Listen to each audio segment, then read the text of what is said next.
Hi guys, I hope you enjoyed the little cinematic trailer there. I must admit I do enjoy making them because, well, I love making the sets up, the miniatures and a smoke machine.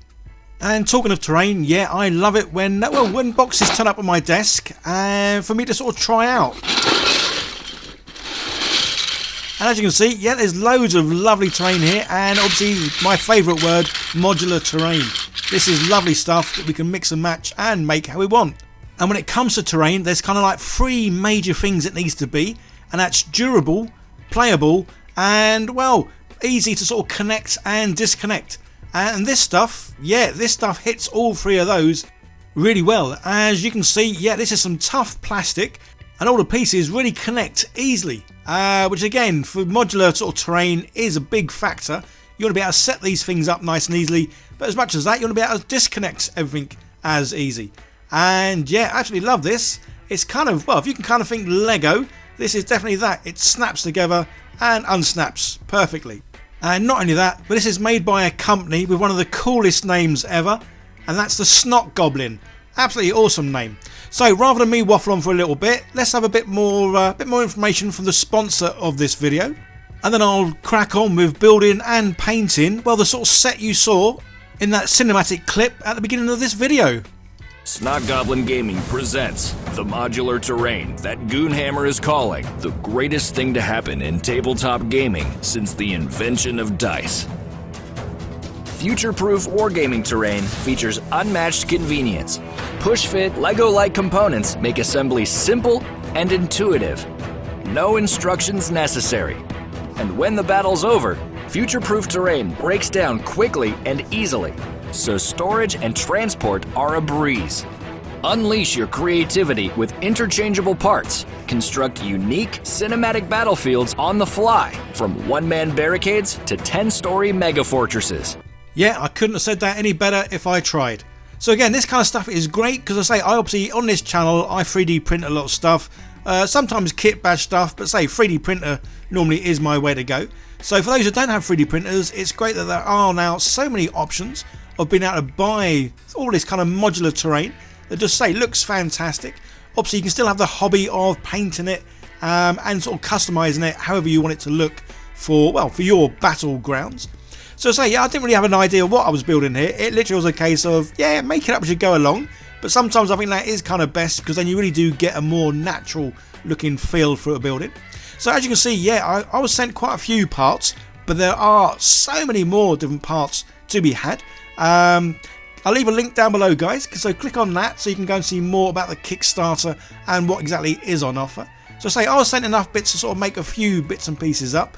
But as you can see, yeah, I do like making things that look like they've been damaged, broken, and just, well, post-apocalyptic, as that is my kind of go-to, well, for a lot of terrain, unless it's obviously D&D, and then it's a whole another ball game. So anyway, so I made up a few bits. Yeah, I'll have a go at painting them. So dismantled it all first, just because obviously I want to make sure that when these things are painted, they do still all clip together really well. So yeah, guys, as obviously I mentioned at the beginning, this video is sponsored. As I always say, whenever I'm sponsored to do a video, I don't get told what to say. I don't have a script. Well, I'm sure the fact that I don't have a script is quite obvious to everyone, as I do kind of waffle on quite a bit. Yeah, so I'm never told what to say. They do sponsor my videos, I do get sent stuff, but then it is a case of I get to play with it, sort of have a go at seeing what it's like, and yeah, I get to tell you guys, well, my thoughts on things. So again, obviously watch other videos. There is lots of interest in this Kickstarter by Snot Goblin, so there's lots of other videos out there for you to check out and see more of, well, other people's reviews and what they thought. But yeah, my definitely first impressions, as I say, this stuff, it's well built, which is good because you want stuff that is going to last, especially if you are obviously dismantling it, putting it together, dismantle it, and so on. You want stuff that's not going to, well, snap and break after a couple of minutes of play. But yeah, this stuff, nice and sturdy, as I say, slots in just so easy. Yeah, paint scheme, as I always say though, because I don't really play full Warhammer 40k, I only do kill teams, I don't really have a sort of go-to style when it comes to painting terrain, or it's definitely like I don't have any sort of colour scheme. I wanted mine to look quite grimy, quite dirty, and definitely to suit how it looks, the fact that it has been bombed, shot at, and kind of broken up by quite a lot. That's kind of why I like the idea of going with this green sort of mossy look. Yeah, apologies guys, I know some people don't seem to like the fact that I use small brushes when painting large areas. Yeah, as much as I've got quite a lot of brushes, most of my brushes are all small ones. So when it comes to painting large areas, I am still going to be using the small brush. It does tickle me sometimes when people do leave comments saying that it sort of, well, I can't remember what the word was. I don't know if it grates them or it triggers them, or I'm not sure what it was, but yeah, me using the small brush. So sometimes I must admit now, as much as I want to go and buy some bigger brushes, I like the idea of using the small ones just because, well, it makes people feel a bit weird that I'm using a small brush. Anyway, I'm waffling now. Yeah. So I wanted to add a little bit of colour, but not too much. And, well, some of you guys might know, orange is my favourite colour. So that's kind of why I'm doing the walls in this kind of an orange. But obviously it's not a bright sort of sun orange. This is a bit more of a, well, brown, orange, sort of grimy look. But I think it works well for the for this sort of looking terrain. If you guys are new here and you like what I do, don't forget to hit that subscribe button and turn on the bell, as I am producing several videos each week, just because I am doing this full time, and well, I absolutely love what I'm doing. I love trying out new techniques, new painting, and obviously trying out all these wonderful new Kickstarters that are out there.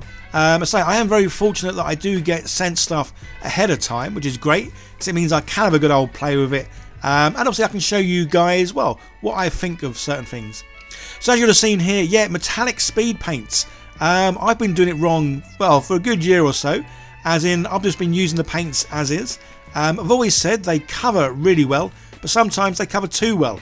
So adding a bit more of the old speed paint medium to the metallic range really dilutes it down enough that when you then do it over the old sort of slap chop look, as in the priming black and then the dry brushing with white, yeah, you do get some lovely looking, well, a lot more natural looking metallic range paints, because you can see a lot more of those darker areas, which is just lovely. So yeah, really pleased how that comes out. Oh, and guys, yeah, let me know in the comments if you like the old cinematic sort of look, as I do keep thinking about making almost like a little miniature or a mini sort of film. But when I say film, I'm talking like a 5-minute section of me filming all the little miniatures, maybe moving them around, and then maybe getting someone to do some sort of like voiceover, some sort of like action. Yeah, so let me know if you'd be interested in that kind of thing, because I love setting up little stages. I love obviously doing dioramas. I love using the smoke machine, and yeah, so getting these kind of things from Snot Goblin, these kind of like awesome looking terrain pieces, which do make it easy for me to sort of set up little dioramas, do little scenes. Yeah, again, I'm waffling here, guys. Yeah, definitely no script involved here. So yeah, let me know what you think of the old cinematic things, because if you do like them, then yeah, I will have a go at trying to do, well, maybe like I say, a 5-minute sort of mini movie. But hey ho. So back to everything. Yeah, everything's sort of getting painted really well. Loving how it's coming out. Say, a nice little simple paint job I am doing. Obviously, you could do a whole lot more when you're doing yours. So this was purely just because I wanted to get some bits painted, and then have a go at doing the little cinematic sort of thing. So yeah, keeping everything fairly simple, but definitely having fun with it all. And that's kind of what I always say about this whole hobby in general.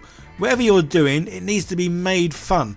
And I say that's why I love slap chop painting, or speed paints, contrast paints, green stuff, well, dipping inks, whatever ones you may use. I absolutely love those, because as the old army painter saying goes, yeah, this gives you more time to be playing games rather than painting. So I do love the painting, but I love the fact that this painting style is quick, it is easy, and the results, yeah, I couldn't get results like this. Yeah, even if I spent like 10 hours painting something, this kind of quick and easy sort of paint job is just perfect for me. And yeah, definitely tabletop ready. And it really didn't take too long at all to get all these pieces painted, and then a case of reassembling them. But again, this is where, say, these things, they really do slot in well.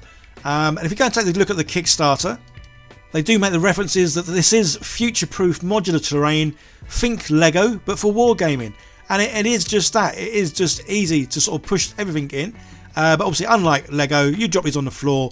When you stand on them, you're not going to be shouting out profanities and cursing everyone and anyone. So yeah, everything just slots in, which is great. Yeah, I can't say it really is as sort of simple as it looks. But I think the terrain looks great. I say my paint job, yeah, I've kept it really simple, but even then, I think it still looks awesome. And there we go, it's all together. But then I had a little cunning plan of how I could make this look a bit more, well, a bit more natural, a bit more real worldy. Well, real worldy as Warhammer 40k can be. And yeah, I'd seen some people use sort of little posters and things on walls, so I fancied having a go at doing that. So all I did, went on Google and typed in Warhammer posters. Obviously a ton of things come up, so I'm not too sure where I found these. So these were all sort of like, as you can see it now, one sheet, which is great because there's tons here. I didn't have to resize it or rescale anything, literally just saved the image and then printed it off. So I've got a whole variety of little sort of like propaganda kind of posters here. Yeah, just because I think these will sort of make this building look a bit more war-torn, tattered, and all the rest of it. And then it was simply a case of just gluing them on, using a bit of PVA glue here, just because obviously this is the easiest, quickest, and well, definitely the cheapest options of paints. And I say all these little things or posters, I don't have to rescale them at all, so everything's come out really, really well. So big kudos and shout out to whoever it was who did this. Apologies, I can't tell you who it was because yeah, I went online, typed in Google, loads of pictures came up. I clicked on the first one I saw and then printed it out. So yeah, it really was a case of bish bash bosh, job done. But yeah, just love how the feel of this looks. The only thing I probably should have done, which didn't do, and that's once the images were on here and obviously the glue had dried, was to then gone over maybe with a wash, a bit of a brown wash possibly over the paper, just again make it look a bit more sort of dirty, grimy, and yeah, like it had been there for a while. But there we go, so I absolutely love how this looks. And yeah, I will be using this in some kill team games because this terrain is perfect. Obviously the great stuff with this is, because it is like a kind of like Lego sort of stuff, you can build this up as big as you want. Obviously there are lots more walls and doors and bits and pieces that aren't broken up, so you could make some rather elaborate looking buildings. But again, for me, I do like the thing looking like it's been shot up, it's been broken. Yes, I probably could have even dirtied this up even more to make it look really, really bad and messy. But yeah, no, love how it came out. So yeah, guys, link down below. Go and check out the Kickstarter by Snot Goblin. There's only about a week left of this, so yeah, if you want to get in early and get all the old discount prices and all the rest of it, yeah, go and click on the link now and yeah, go and see more what you can get. As I say, I was only sent a small collection of the bits and pieces, but yeah, there's enough here for me to get definitely a kill team board going. And again, I love the fact that obviously you can have it as a big building, or you just separate bits, and there you go, you've instantly got a small little sort of, well, little barricade to hide behind. And yeah, absolutely love it. And don't forget, leave some comments down below, guys, whether or not you want to see some more cinematic bits and pieces.